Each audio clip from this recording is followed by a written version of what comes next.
দাজ্জালের নাম তো আপনারা শুনেছেন। ভয়ঙ্কর ডেঞ্জারাস একটা ক্যারেক্টার। পৃথিবীর শুরু থেকে শেষ পর্যন্ত এর চেয়ে বড় ফিতনা আসেনি, আসবেও না। দাজ্জালের ফিতনা। সে তার এক চোখ থাকবে, আরেক চোখ এরকম বন্ধ থাকবে, এখানে লেখা থাকবে কাফারা।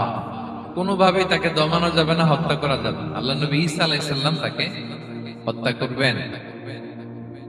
তো যে ব্যক্তি সূরা কাহাফ তেলাওয়াত করবে, সূরা কাহাফের প্রথম 10 আয়াত বিশেষ করে মুখস্থ রাখবে, আল্লাহ তাআলা উসিমা মিন ফিতনাতিদ দাজ্জাল, দাজ্জালের ফিতনা থেকে তাকে বাঁচাবেন। তো আমরা দাজ্জালের ফিতনা থেকে বাঁচতে চাই কি চাই না? আমরা যেন সূরা কাহাফের প্রথম 10 আয়াত মুখস্থ করি। সূরা কাহাফ যেন জুমার দিন আমরা তেলাওয়াত করি। So now the question arises, what is the relationship of Suratul Kahf with Dajjal? দাজ্জালের সাথে সূরা কাহাফের রিলেশনটার কারণ কি? একটা মেকানিজম তো এখানে আছে। এত সূরা থাকতে রাসূল সাল্লাল্লাহু আলাইহি ওয়াসাল্লাম কেন বলেন যে সূরা কাহাফ পড়লে দাজ্জালের ফিতনা থেকে বাঁচবে? কারণ এর কারণ হচ্ছে দাজ্জাল আমাদেরকে যে সমস্ত জিনিস দিয়ে ফিতনায় ফেলবে, ওই ফিতনাগুলোর সলিউশন আল্লাহ তাআলা সূরা কাহাফের ভিতরে রেখে দিয়েছেন। দাজ্জাল 4টা জিনিস দিয়ে আমাদেরকে ফিতনায় ফেলবে। দ্যাট ট্রায়াল অফ ফেথ, এক নাম্বার। ঈমানের পরীক্ষা সে আমাদেরকে ফেলবে, আমাদের বিশ্বাস নিয়ে ছিনিমিনি খেলবে সে। এটার সলিউশন আছে সূরা কাহাফ, আমি বলবো আস্তে আস্তে। 2 নম্বরে দাজ্জাল আমাদেরকে ফিতনায় ফেলবে, দ্য ট্রায়াল অফ ওয়েলথ, সম্পদ দিয়ে সে আমাদেরকে ফিতনায় ফেলবে। 3 number the trial of knowledge, জ্ঞান দিয়ে সে আমাদেরকে ফিতনায় ফেলবে। 4 number the trial of power, ক্ষমতা দিয়ে সে আমাদেরকে ফিতনায় ফেলবে। দাজ্জাল 4টা জিনিস দিয়ে আমাদেরকে পরীক্ষায় ফেলবে। কয়টা? 1 হচ্ছে ঈমানি পরীক্ষা, 2 হচ্ছে সম্পদ দিয়ে পরীক্ষা, 3 হচ্ছে জ্ঞান দিয়ে পরীক্ষা, 4 হচ্ছে ক্ষমতা দিয়ে পরীক্ষা। সে ঈমানের পরীক্ষায় আমাদেরকে ফেলবে। সে এসে বলবে আমি তোমার রব, এবং এটা প্রমাণ করার জন্য যা যা দরকার আল্লাহ তাআলা তাকে সব দিবে। সে সব করতে পারবে। সে বলবে আমি তোমার রব। যদি বিশ্বাস না হয়, তোমার বাবাকে যদি জীবিত করে বিশ্বাস করবে? অনেকে বলবে হ্যাঁ আমার আব্বাকে জীবিত করে দেখান। তো তার বাবাকে ঠিকই সে জীবিত করে ফেলবে। আসলে শয়তান তার বাবার সুরাত নিয়ে সামনে দাঁড়াবে। আরে তাই তো, এটাই তো আমার বাবা, এটাই তো আমার দাদা। মানুষ ফিতনায় পড়ে যাবে, ঈমানের ফিতনায়। সে ভাববে আসলে এটাই বোধহয় আমার রব, এবং তাকে এত ক্ষমতা দেয়া হবে, তার ডান দিকে থাকবে জান্নাত, বাঁ দিকে জাহান্নাম। তার কাছে আল্লাহ এটা দিবে। যে তার কথা শুনবে তাকে সে জান্নাতে ঢুকাবে, কিন্তু জান্নাতে ঢুকে সে জাহান্নামের শাস্তি ভোগ করবে। এটা তার বাইরের মানুষ বুঝবে না, অ্যাপারেন্টলি এটা জান্নাত। আর যে তাকে মানবে না তাকে সে জাহান্নামে ফেলবে, কিন্তু জাহান্নামে ঢুকলেও সে জান্নাতের নাজ নেয়ামত ভোগ করবে। তাহলে এই যে ঈমানের ফিতনায় সে ফেলে দিবে আমাদেরকে। তো ঈমান কি করে বাঁচাবো, এটা সলিউশন আমি শোনাবো। 2 নম্বরে সে আমাদেরকে সম্পদ দিয়ে ফিতনায় ফেলবে। যার যা লাগবে সে তাই দিতে পারবে, যা লাগবে। সে যদি আকাশকে বলে আকাশ বৃষ্টি দাও, যাকে তারা মানবে ওই এলাকায় বৃষ্টি হবে, সুজলা সুফলা শস্য শ্যামলা হবে সে সমস্ত এলাকা, ফল মূলে ভর্তি হবে, বরকত আর বরকত। আর যে এলাকার লোকেরা, জনপদের লোকেরা তাকে মানবে না, সে বলবে ওখানে বৃষ্টি হবে না, হবেও না। ওখানে খরা, দুর্ভিক্ষ, মাটি ফেটে চলছে, মানুষ না খেয়ে মরছে, মহামারী, দুর্ভিক্ষ দেখা যাবে। তখন বিশ্ববাসী মনে করবে এটাই বোধহয় আমাদের রব। তার মানে সম্পদ দিয়ে ফিতনায় ফেলে দেবে। 3 নম্বর হচ্ছে নলেজ, তার জ্ঞানের কাছে গোটা বিশ্ব হার মানবে। পূর্বের পরের যত জ্ঞান আছে সব আল্লাহ তাকে দিবে। ইলমুল আউয়ালিন ওয়াল আখিরিন, এমন কোন প্রশ্ন নেই যেটা দিয়ে তাকে আটকানো যায়। যাই জিজ্ঞেস করবেন সব জানতা, সব বলে দেয়। ভবিষ্যৎবাণী বলে দিবে, বলবে আগামীকাল ওইখানে অমুক দেশে বোমা বিস্ফোরণ হবে, হবে ওইখানে, ওখানে দুর্ভিক্ষ হবে, হবে, ভূমিকম্প হবে, হবে। সে যা বলবে তাই হবে। তার জ্ঞানের এই বহর দেখে মানুষ ফিতনায় পড়ে যাবে। 4 নম্বর হচ্ছে দ্য ট্রায়াল অফ পাওয়ার, ক্ষমতা। তার ক্ষমতার সামনে সবকিছু একেবারে ছিন্ন বিচ্ছিন্ন হয়ে যাবে, এত ক্ষমতা হবে তার। সে যেমনটি বলবে তেমনটি করতে হবে। বাতাসের চেয়ে দ্রুত বেগে সে এক দেশ থেকে আরেক দেশে চলে যাবে। তো তার এই সমস্ত অলৌকিক ক্ষমতা দেখে মানুষ ফিতনায় পড়ে যাবে, এবং এই ফিতনা, এই পরীক্ষার মুহূর্তগুলোতে মানুষ কিভাবে নিজেকে ধরে রাখবে তার সলিউশন আল্লাহ তাআলা সূরা কাহফে দিয়েছেন। এই 4টা ফিতনা থেকে বাঁচার জন্য আল্লাহ সূরা কাহফে 4টা ঘটনা উল্লেখ করেছেন। কয়টা? 1 নাম্বার হচ্ছে আসহাবে কাহফ, যুবকদের ঘটনা, 7 জন যুবকদের ঘটনা। ঈমান কি করে বাঁচাবেন, সলিউশন ওখানে। সম্পদের ফিতনা থেকে কিভাবে নিজেকে বাঁচাবেন, এজন্য একজন বাগানওয়ালার ঘটনা আল্লাহ সেখানে। জ্ঞানের ফিতনা থেকে কি করে বাঁচবেন, এজন্য আল্লাহ তাআলা মূসা আলাইহিস সালাম এবং খিজির আলাইহিস সালামের ঘটনা সেখানে উল্লেখ করেছেন। আর ক্ষমতার ফিতনা থেকে কি করে বাঁচবেন এটা বোঝানোর জন্য আল্লাহ তাআলা যুলকারনাইনের ঘটনা উল্লেখ করেছেন। 4টা ফিতনা থেকে বাঁচার জন্য কয়টা ঘটনা? 4টা ঘটনা। আমরা তাহলে একটা একটা করে ঘটনা শুনি, আমরা একটু উদ্ধার করার চেষ্টা করি যে কি কি সলিউশন আল্লাহ তাআলা আমাদের বাতলে দিলেন। 1 নম্বর হচ্ছে আসহাবে কাহফের ঘটনা। এটা 250 খ্রিস্টাব্দের সময়কালে রোমান সাম্রাজ্যের একজন বাদশা ছিল, নাম দাকিয়ানুস। প্রতাপশালী বাদশা, পৌত্তলিক, মূর্তির পূজা করে। ঈসা আলাইহিস সালাম বিদায় নিয়েছেন 250 বছর হলো। তো সব নবীর ধর্মই কিন্তু ইসলাম, যদিও আমরা নাসারা বলি, ইহুদি বলি, সব নবীদের ধর্মই কি ইসলাম। তো তিনি ছিলেন পৌত্তলিক, মূর্তির পূজা করত। আর তার এলাকায় কেউ যদি ঈসা আলাইহিস সালামের নাম নিত, আখিরাতে বিশ্বাস করত, আল্লাহ বিশ্বাস করত, তাদেরকে তারা পাথর মেরে হত্যা করত।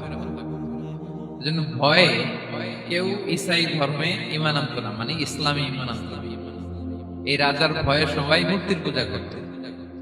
কিন্তু 7 জন যুবক ছিল, তারা স্রোতে গা ভাসিয়ে দেয়নি।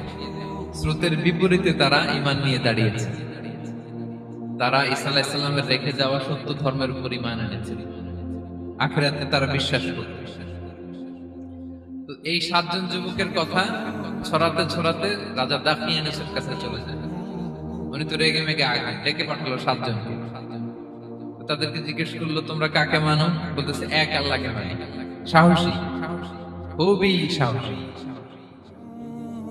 বলতেছে তুমি কি জানো তোমরা কার সামনে কথা বলতেছো? আমি তো তোমাদেরকে মৃত্যুদণ্ড দিতে পারি। তারা বলে দেন, কিন্তু আমরা সব বিসর্জন দিলেও ঈমান বিসর্জন দিতে পারবো না।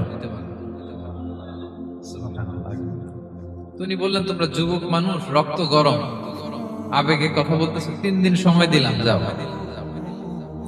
ঈসার নাম ভুলে যাও, আখিরাত ভুলে যাও, আল্লাহর নাম ভুলে যাও।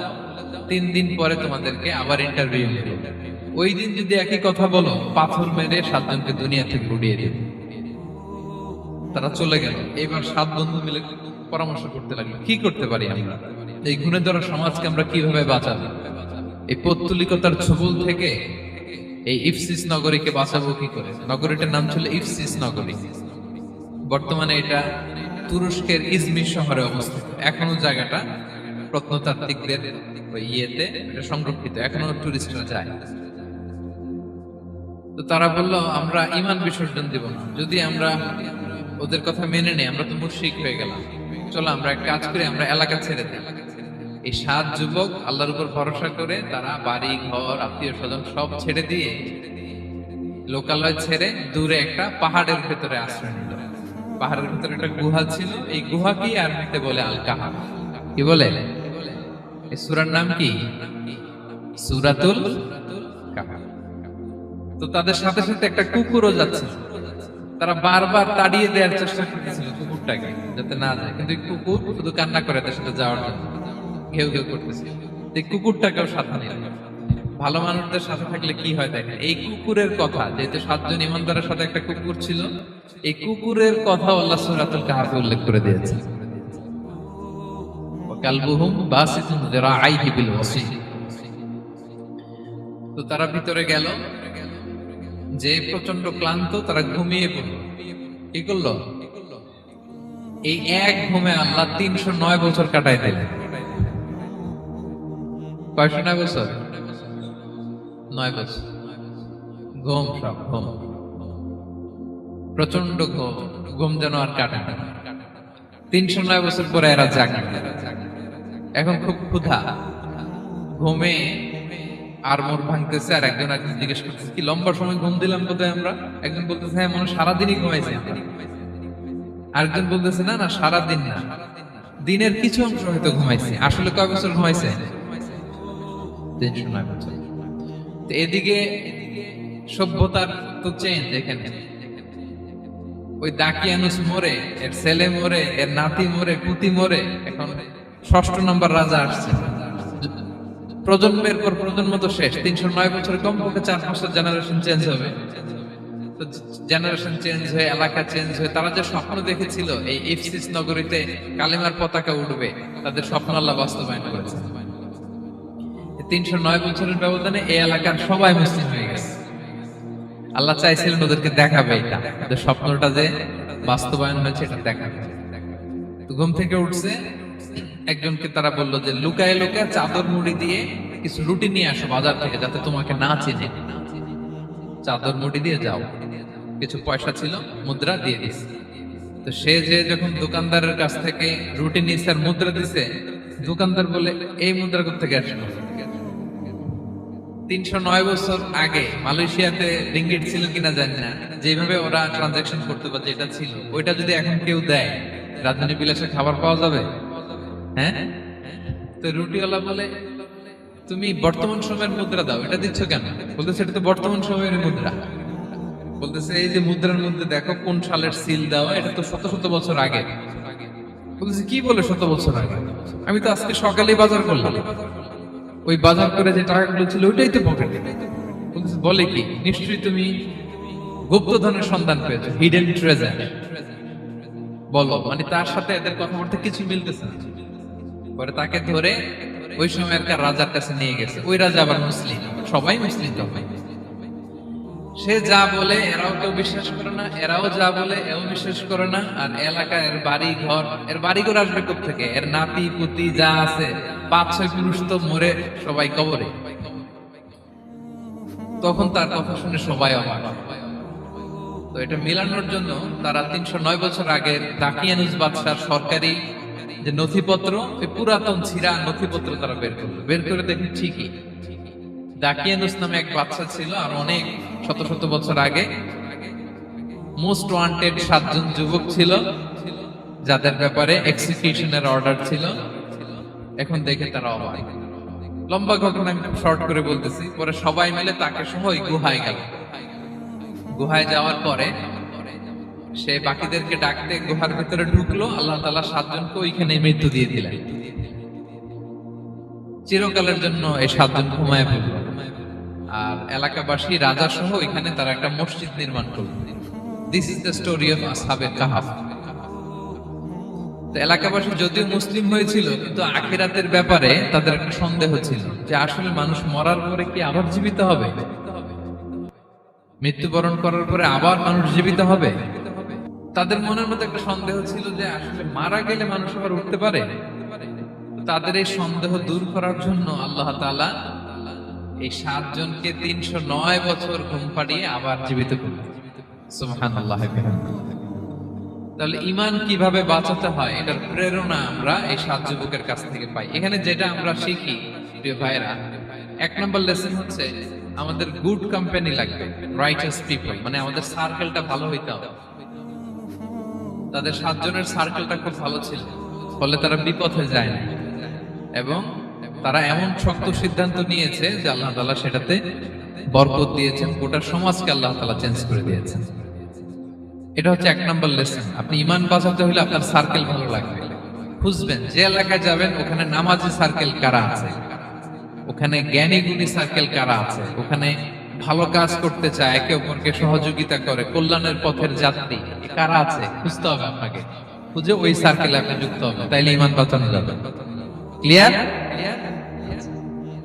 2 নাম্বার হচ্ছে conflict between believers and disbelievers is universal. সত্য মিথ্যার লড়াই এটা চিরন্তন, আজীবন থাকবে। এটা ওনাদেরও ছিল, এখনো আমাদের লড়াই করে যেতে হচ্ছে, আমাদের ভবিষ্যৎ প্রজন্ম করবে। এই লড়াইটা আমরা করে যেতে চাই। কি বলেন? হ্যাঁ, থামা যাবে না? আমরা থামতে আসিনি, আমরা এই লড়াইটা করে যাব। আমরা সত্যের কথা বলেই যাব ইনশাআল্লাহ। বলেন। 3 নাম্বার হচ্ছে যে লেসনটা আমরা পাই, অনেকগুলো লেসন, আমি খুব প্রেসাইজলি বলতেছি। যুবকরা চাইলে একটা সমাজকে পাল্টে দিতে পারে। এই পৃথিবীতে যত বড় বড় বিপ্লব হয়েছে এগুলো যুবকরা এনেছে। তারা হচ্ছে সভ্যতা গড়ার কারিগর। আসহাবে কাহাফ আমাদের এই সময়ের নওজওয়ানদের জন্য প্রেরণা। তারা আমাদের জন্য প্রেরণার বাতিঘর। তারা যেমনি ইমানকে রক্ষা করেছে, আমাদের যুবকরা চাইলেও তাদের ইমানি চেতনা দিয়ে, স্পিরিট দিয়ে সমাজটাকে পাল্টে দিতে পারে। কি বলেন? এখানে বেশিরভাগই তো যুবক। হ্যাঁ, গুড সার্কেলে থাকবেন তো আপনারা?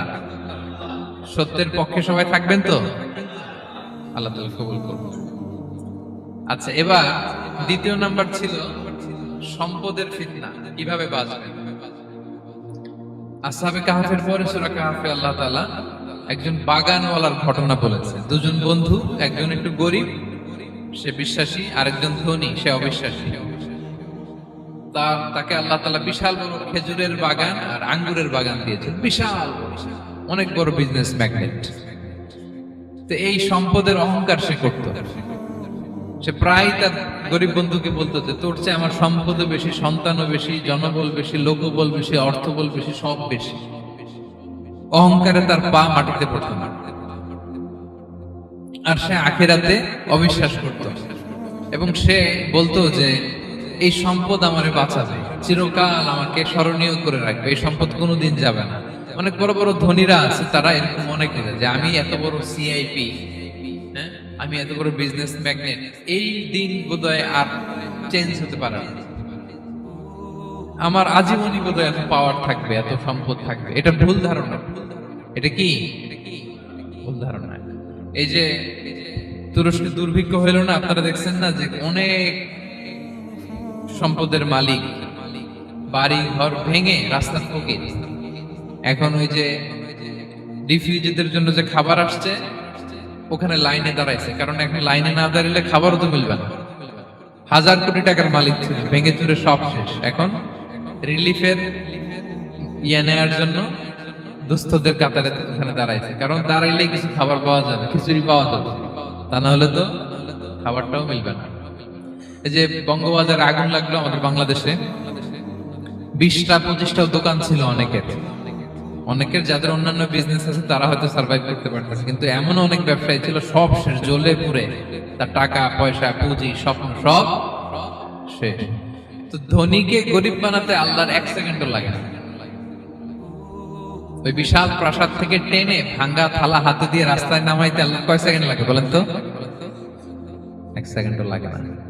সো এই লেসনটা কিন্তু আমাদের নিতে হবে। এবং ওই ব্যক্তির নসিবে তাই ঘটেছিল। সে যখন অহংকার করতেছিল, আল্লাহ তাআলা আকাশ থেকে উসমান একটা আগুন পাঠালো।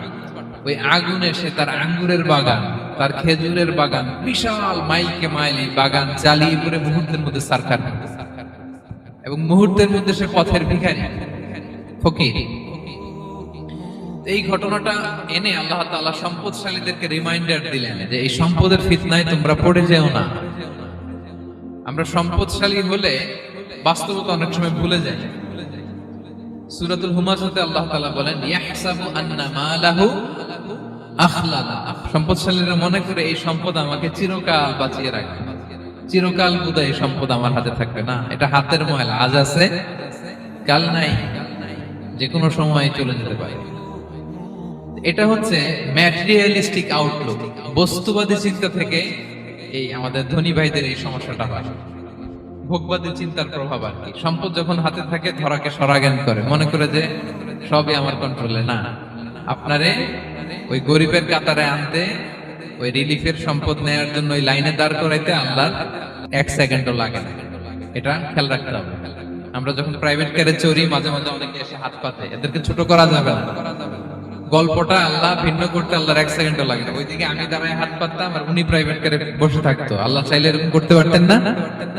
পারতেন। এখান থেকে আমাদের জন্য শিক্ষা হচ্ছে সম্পদ এটা ক্ষণস্থায়ী, আজ আছে কাল নাই। এটা ক্ষণস্থায়ী, এটাকে এভারলাস্টিং মনে করা যাবে না। এভারলাস্টিং হচ্ছে আখিরাত। ওয়ালাল আখিরাতু খায়রুল লাকা মিনাল উলা। আখিরাত তোমার জন্য দুনিয়ার চেয়ে শ্রেষ্ঠ। এবং আল্লাহ তাআলা দৃষ্টান্ত একটা দিয়েছেন যে দুনিয়ার জীবনটা হচ্ছে কামা, ওই পানির মতো যেটা আনজালনাহু মিনাস সামা, আকাশ থেকে নাজিল করেছি, ওই পানি ক্ষেতের মধ্যে পড়ে ফসল ফুল ফসল হয়েছে, এরপরে যখন ফসল কাটা হয় ওই ক্ষেত খামার এগুলো তৃণলতা হয়ে যায়, ভুসির মতো হয়ে যায়, তখন বাতাসের ঝাপটায় একবার এদিকে যায় একবার ওদিকে যায়। অনেক লম্বা উপমা, আমি সংক্ষেপে বললাম। তো শেষ আউটপুটটা হচ্ছে এটা, সম্পদ এটা মুহূর্তেই চলে যেতে পারে। সম্পদ উপার্জন জায়েজ আছে, মুসলিমরা সম্পদ উপার্জন করতে পারবে, কোনো অসুবিধা নাই। আপনি যদি ধনী হন এটা ভালো, ফলে আপনি যাকাত দিতে পারবেন, অসহায় দুস্থদের সহায়তা করতে পারবেন, কন্ট্রিবিউট করতে পারবেন। আপনি সম্পদ হাতের মুঠোয় নেবেন, কন্ট্রোল করবেন, কিন্তু এই দিকে স্থান দিবেন না, দ্যাটস ইট, তাহলেই হবে।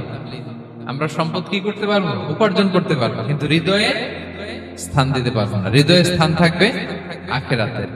এই মাইন্ডসেট যদি আপনি গড়ে তোলেন, তাহলে সম্পদের ফিতনা আপনি কখনো বলবেন না। এই পয়েন্টটা কি ক্লিয়ার সবার? ক্লিয়ার। 3 নাম্বার ফিতনা ছিল কিসের ফিতনা দেখি কে বলতে পারে? প্রথমটা হচ্ছে বিশ্বাস বা ইমানের ফিতনা, 2 নাম্বার হচ্ছে সম্পদের ফিতনা, 3 নাম্বার জ্ঞানের ফিতনা।